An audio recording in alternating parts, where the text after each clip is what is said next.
Greetings, my sports to the bone people. Welcome back to another video. Thank you all for tuning in. As you can see, I am in the mobile office.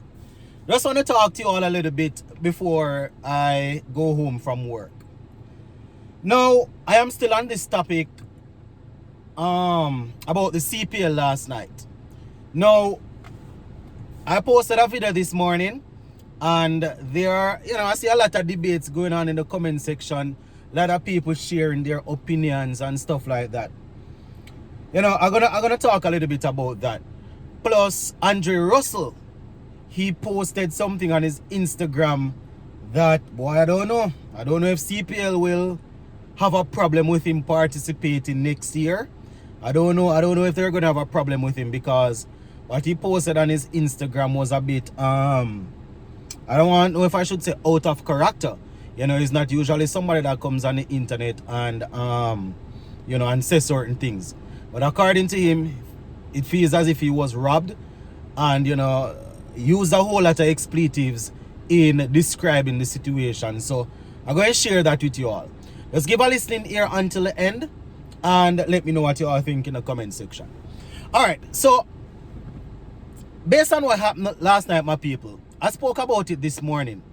And we already moved past the simple thing, We already moved past the simple thing that, listen, the fact that the cutoff point already passed, right?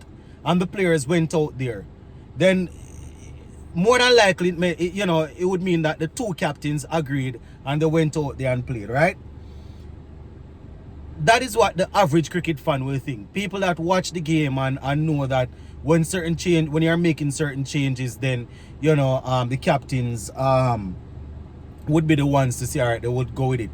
But I don't know, my viewers and subscribers. Something like a playoff like this, you understand? I think that the confusion that we saw last night leading into this morning, I think that the CPL organizers, they should have come out and say, boy, this is what happened. This is what happened. As I said, the regular viewers, not the casual viewers, the regular viewers that are into the game might understand that, both captains probably looked at it and say, yes. Pollard probably went out there and said, all right, 60 I'd forget our 5 overs or whatever the case was. We can do that, man. Let's work with that. You understand? They might say, yeah, man, we can defend that. Robman Powell might say, boy, let us play now, because if we don't play, then TK are gone with it. So let us play and we think we can get it. So it might be a case of them wanting to say, let us play the game. So one thing that I saw someone say, I don't remember who said it, but I had replied to the comment that the person was saying that we need to understand that there are contracts and there are media rights and all of them sort of stuff. So the game has to go on. And I'm going to say that in case any other viewer thinking that. No go so. You hear me? I tell you now? Not a thing no go like that. Nothing no go so. This is what happened, my people. Obviously, if you are there and you already missed 2 hours, you're going to do everything to try and get the game going. Yes. But it doesn't mean that the game has to go on. No, whatever the case is. It doesn't mean that the game has to go on. That is why they have contingency there that say, listen, the cutoff time is such and such. So if the cutoff time reach and the 2 captains decided that they weren't going to play the game, they can't play the game. So that don't have anything to do with media and sponsorship and all of them things. Obviously, it is good when the game is played. But it means the games can't get abandoned because sponsorship and TV rights. Man, not go so. You understand? And I'm saying this because I know I have a lot of casual viewers, people that just see the situation and coming on to just find out what's happening. I will say it again. You understand? Going into a playoff or going into the final round, that is why they can say, listen, if the rain fall, if the lights get bad, if something happen and we don't get playing and we don't get the game going by this and then the game abandoned. Nothing no say the players have to play in a dangerous situation just because they have to fulfill obligations and contract. Not no go so. You hear? Not a thing no go so. The next thing that I see a lot of people saying that it's obvious that it's sabotage. I wouldn't go as far as to say that. You understand? I can understand why the TKR fans would look at it like that, but I wouldn't go as far as to say that.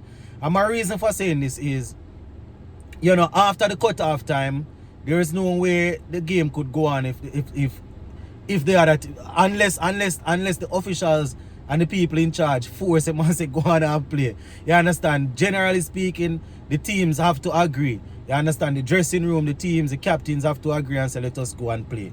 You understand? So I don't know how knocking out the light would sabotage. I see people going as far as to say it was a plan to turn off the lights. I don't know how you would say that, because if you damage the light and the game never play any at all, based on the rules, TKR would go through. So I'm not too sure. And I know that when I debunk and talk these sort of things, people tend to say that it's because I am biased and I am against this. But I have already been told that I am against TKR. So the fact that I am showing you this is to show that that's the case, right?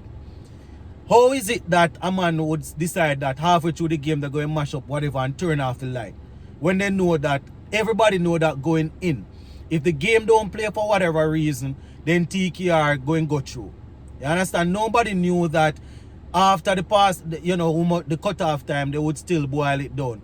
So if they were trying to sabotage and bring it till after the cutoff time, then that means that TKR would go through. So how would it be a sabotage towards TKR? I'm just asking, you know, I don't know. This is a platform that we talk cricket, so I am asking. You understand? The next thing that I am wondering, my people, is this thing about is because they don't want TKR in the final. As I said, everybody have their opinion, but I like to, you know, I am sharing my opinion. I'm not forcing anyone to buy my opinion. I'm just saying that, listen, how that, I just want people to explain how that makes sense. That's the first thing I want to say. If the game never play, if, say for example, people knock out the light because they don't want TKR, they don't want the match to play. Now TKR would have got you, so how is that trying to sabotage or what? My head must be tough. I would like to know that. So that's one thing. That's another thing that I saw in the comment section that I don't understand. I would like somebody to explain that to me, right? And the next thing, that the game had to be played. That they had to play the game because of TV rights, because of sponsorship and all of them something there. I want somebody to explain to me when we ever see players, when they ever force players to go out there and play in conditions that you would call dangerous, just because they have to fulfill obligations. Not to go say, hear me I tell you now? The next, listen, when one of the towers came on, one set of lights came on, they asked the captains if they wanted to play, to continue, and the two of them said no, because it would be dangerous, right? It would be dangerous for them to play. That is, if it was the case that they have to play because of TV rights and all of them something, they know they don't have to go play. You understand? After when the lights came back now, and the time the cutoff time passed and stuff like that, then that is in a different thing. You know, as I said, there had to be a case, in my opinion, that where, you know, that the players, the captains would have to agree and say, boy, you know, this is the circumstance where we're doing a makeshift thing. You know, the rules had said that we initially, the plan, based on the rules, this team would go through after a certain time, but this is what we're having. We're having a T5. This is what, and I am assuming that this wouldn't be the call of the umpires. You understand? I'm assuming that when I say officials, I mean people in charge of CPL, and I am assuming these guys would make a call like that and push it down on the umpires, and the umpires would bring it forward, and the captains would say, okay. You understand? I see some people saying that, you know, TKR can't say anything too much because, you know, they got outplayed in the 5 overs. You understand? And that part I can understand again. You know, but I go into Russell's post, because Russell was saying to be asked to defend a certain amount of total, you know, a certain amount of runs in the power play doesn't make any sense because it's too much of an advantage to the batting team. You understand? Talking about Andre Russell, let me just go into this. And I don't know if this post is still up on his Instagram or it has been deleted. But listen, I probably won't be able to bring the same sort of conviction or the same sort of feeling or emotion that he posted with, because he used a lot of profanities, right? Or indecent language. Jamaicans don't say bad words. He used a lot of those in his post, probably about 5 or 6 of them in a short post. And I don't curse, so obviously I'm not going to read it like that. Right? So let me just read what Russell had to say. And this is the next thing. Based on how Russell post this, I can assume that, you know, it wasn't forced on them to say, you don't have any talk. You understand? Based on how this post is, it seems as if it was something that the captain said, yeah, they agree with it. All right, so this is Russell, and I quote, "I'm not the person to come on the internet and voice my opinion, but this year's CPL, I feel robbed. This light situation was effry," right? Was effry. Every time you hear me make a beep, that's the word that's being used, because as I said, I don't curse and I don't feel comfortable half reading it, you know. Right? So he said that I feel robbed. This light situation was perp, perp. He said that lights came on just before the cutoff time is also beep.